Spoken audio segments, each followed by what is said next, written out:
इसमें अर्जुन कह रहे हैं शंकरो नरकायेव कुलघ्नानां कुलस्य च पतन्ति पितरो ह्येषां लुप्त पिंडोदक क्रियाः। अवांछित संतानों की वृद्धि से निश्चय ही परिवार के लिए तथा पारिवारिक परंपरा को विनष्ट करने वाले के लिए नारकीय जीवन उत्पन्न होता है। ऐसे पतित कुल के पुरुष हैं पितर लोग गिर जाते हैं क्योंकि उन्हें जल तथा पिंडदान देने की क्रियाएं समाप्त हो जाती है। सकाम कर्म, you have to do something, I think. Oh, sorry, recording में नहीं किया। प्रभुपाद कहते हैं सकाम कर्म के विधि विधानों के अनुसार कुल के पितरों को समय समय पर जल तथा पिंडदान किया जाना चाहिए। यह दान विष्णु पूजा द्वारा किया जाता है क्योंकि विष्णु को अर्पित भोजन के उचिष्ट भाग प्रसाद के खाने से सारे पाप कर्म से उद्धार हो जाता है। कभी कभी पितरगण विविध प्रकार के पाप कर्म से ग्रस्त हो सकते हैं और कभी कभी उनमें से कुछ को स्थूल शरीर प्राप्त न हो सकने के कारण उन्हें प्रेत के रूप में सूक्ष्म शरीर धारण करने के लिए बाध्य होना पड़ता है। अतः जब वंशज द्वारा पितरों को बचा प्रसाद अर्पित किया जाता है तो उनका प्रेत योनि या अन्य प्रकार के दुखमय जीवन से उद्धार होता है। पितरों को इस तरह की सहायता पहुंचाना कुल परंपरा है और जो लोग भक्ति का जीवन यापन नहीं करते हैं उन्हें ये अनुष्ठान करने होते हैं। केवल भक्ति करने से मनुष्य सैकड़ों क्या हजारों पितरों को ऐसे संकट से उबार सकता है। भागवत में कहा गया है देवर्षि भूतात्मा नृणां पितॄणां न किंकरो नायम ऋणी च राजन सर्वात्मना यह शरणम शरण्यम गतो मुकुंदम परिहृत्य कृत्यम। जो मनुष्य अन्य समस्त कर्तव्यों को त्याग कर मुक्ति के दाता मुकुंद के चरण कमलों की शरण ग्रहण करता है और इस पथ पर गंभीरता पूर्वक चलता है वह देवताओं मुनियों सामान्य जीवों स्वजनों और मनुष्य तथा पितरों के प्रति अपने कर्तव्य या ऋण से मुक्त हो जाता है। श्री भगवान की सेवा करने से ऐसे दायित्व अपने आप पूरे हो जाते हैं। तो इस श्लोक में अर्जुन जो चर्चा कर रहे थे कुलनाश का उसका दो और कारण बताते हैं। हम अगर याद करें काल और परसों 3 दिन से कुल नाश के बारे में अर्जुन बताते थे कि अगर हम युद्ध करेंगे हम मर जाएंगे, हमारे कुल के जो मुख्य मुख्य लोग मर जाएंगे, कुल क्षय हो जाएगा। कुल क्षय होने से सबसे पहला कारण अर्जुन बताए थे कुल धर्म का नाश होगा और कुल में अधर्म भर जाएगा। 2 कारण परसों बताए थे। काल बताए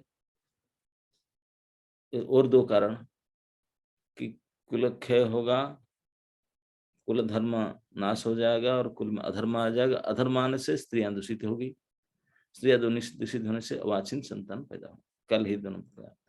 आज के श्लोक में कहते हैं अवांछित संतान पैदा होने से क्या उसका इफेक्ट, और 2 कारण बताते हैं इसका, इसलिए युद्ध नहीं करना चाहिए। क्या शंकरो नरकाय क्रोधानां कुलस्य च, कि जो वांछित संतान इसको वर्ण शंकर संतान कहते हैं, ये बिल्कुल वांछित संतान की बुद्धि से निश्चय ही परिवार के लिए तथा पारिवारिक परंपरा को विनष्ट करने वालों के लिए नारकीय जीवन उत्पन्न होता है। नारकीय जीवन जो बचे रहेंगे जिनके कारण वो मतलब नरक ले जाने वाले, नरक के लायक जो अवांछित संतान है, they are good for taking us to hell, तो बोलते हैं नारक के जीवन। और यहाँ तो प्रभुपाद बोलते हैं कि वो हेल को ले जाएंगे, ऐसी बात नहीं, इसी में ही हेल हो जाएगा। संसार को हेल बना दो, नरक इसी जीवन में नरक को एक्सपीरियंस करेंगे, नरक की स्थिति होगा। जैसे हम देखते हैं भ्रष्टाचार, अनाचार, अत्याचार इसे बढ़ता रहता है, इसे वांछित संतान की फल है।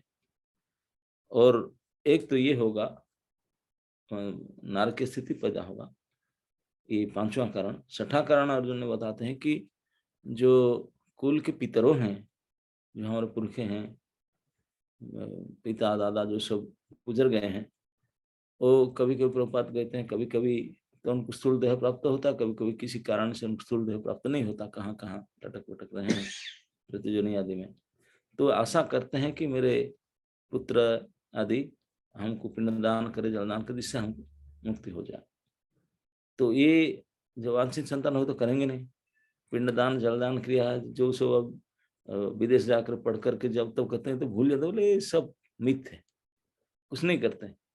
तो इसलिए ये इस प्रकार से कुल धर्म, पिंड जलदान क्रिया, पिंड लुप्त पिंडोदक क्रिया, पिंड क्रिया उदक क्रिया, केवल जल दान करने से भी उनको उद्धार हो जाता है।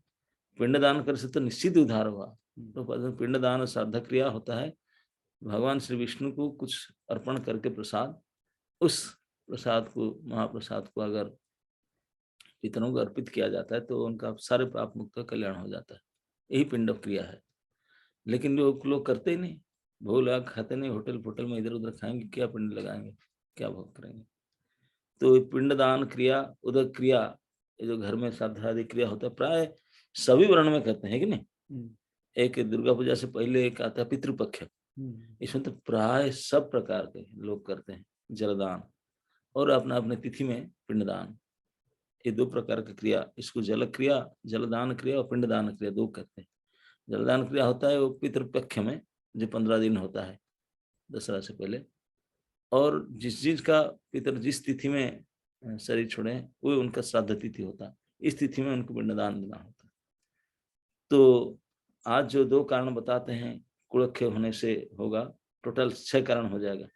ध्यान देना चाहिए। पहले कुल नष्ट, कुलक्षय होने से कुल नष्ट होगा, अधर्म आ जाएगा, कुल धर्म नाश होगा, अधर्म फैला जाएगा, अधर्म फैलने से घर की स्त्रियां दूषित होंगी, स्त्रियां दूषित होने से अवांछित संतान होगा, अवांछित संतान होने से संसार में कुल घातियों के लिए नारकीय स्थिति इस जीवन में होगा।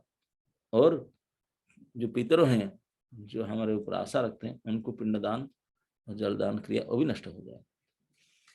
अब प्रभुपाद जी नायक कहते हैं कि ये पिंडदान जलदान उनके लिए कंपल्सरी है, जो कर्मी है, जो भक्ति नहीं करते हैं, जो गंभीरता से भक्ति करते हैं, कृष्ण भक्ति को अपनाते हैं, तो फिर उनको भक्ति मात्रा करने से कृष्ण की भक्ति करना, तो नित्य प्रति वो कृष्ण प्रसाद खाएगा, निश्चय प्रति कृष्ण के प्रति समर्पित रहेगा। तो ही उनके इसी भक्ति क्रिया के द्वारा, कृष्ण के समर्पण के द्वारा, उनका केवल पितरों नहीं, उनका देव ऋषि पितृ, जो पुरुष अन्य समस्त कर्तव्य को त्याग कर मुक्ति के दाता मुकुंद के चरण कमल की शरण ग्रहण करता है और इस पथ पर गंभीरता पूर्वक चलता है, वह देवताएं, मुनियों, सामान्य जीव, स्वजनों और मनुष्य या पितरों के प्रति अपने कर्तव्य के ऋण से मुक्त हो जाता है। सभी, ये भागवत में कहना है। तो जो भक्ति नहीं कर पाते गंभीरता से, भगवान की शरणागति नहीं लिए हैं ठीक से, तो उनको ये करना आवश्यकता है। उनके पितृगण उनसे आशा रखते हैं, लेकिन वो दे डोंट नो कि कोई अनट्रेंड है, सब कोई नहीं है, नष्ट हो गया ये परंपरा।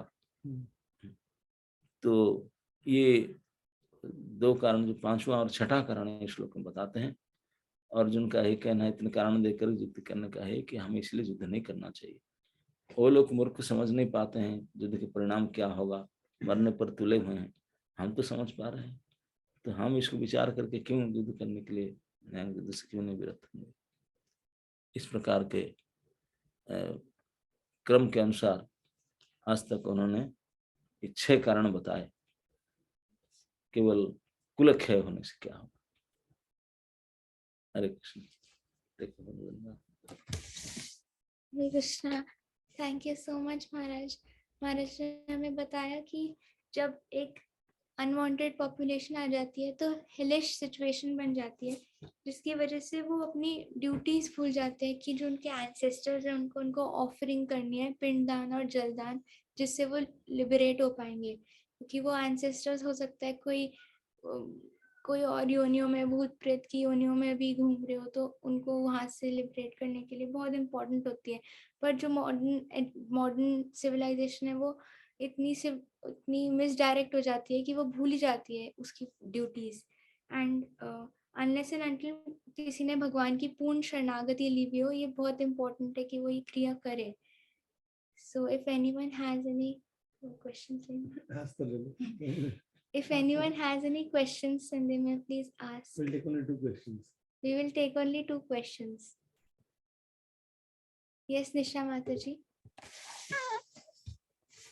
हरे कृष्णा महाराज जी, दंडवत प्रणाम।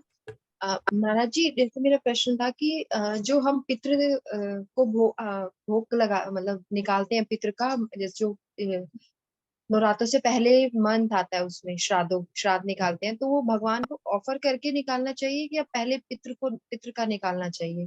क्योंकि मम्मी श्राद्ध या पिंड उनको कहा जाता है कि उनके कल्याण होगा जो भगवान के प्रसाद उनको देंगे, भगवान को भरिंग करेंगे, नहीं तो कुछ नहीं मतलब है उसका। श्राद्ध क्रिया का मुख्य कर्म ये भगवान को पुरोहित को बुलाते हैं, वो भोग लगाता है 100 ग्राम को, फिर वो प्रसाद को पितृ को अर्पण करता है। इसी को कहते हैं श्राद्ध। श्राद्ध का मतलब क्या होता है? मतलब जो हम घर पे करें, पहले भगवान को ऑफर करें फिर हम पितरों का निकालें। तो आप करते हैं, आप पंडित को बुलाकर करवाते हैं? पंडित जी को बुलाते हैं। तो पंडित जी पंडित जी क्या करता है? पंडित जी सबसे पहले भगवान को या 100 ग्राम कुछ लोग ऑफरिंग करेगा, हाँ, तो फिर उसी प्रसाद को पितरों को तो उनका गोत्र में अर्पण करेगा, करके फिर ब्राह्मण को भोजन कराना है, जो पंडित आएगा उसको फिर खिलाएंगे, फिर आपका बनता है किसको खिलाएंगे। यही सब है। पर जैसे मैंने देखा है तो पंडित जी क्या करते हैं, मतलब अलग अलग थाली में निकाल लेते हैं कि आपके ये पितृ है तो इनकी इतनी मतलब पूरी हो गई, ऐसे करके निकालते हैं। तो मेरे को नहीं आइडिया कि वो निकालते हैं, लेकिन किसी प्रसाद को निकालेंगे। जब प्रसाद नहीं लगाते हैं पंडित जी, फिर आपने खाने के लिए कुछ व्यवस्था करता है, उनको पता नहीं श्रद्धा होता है क्या।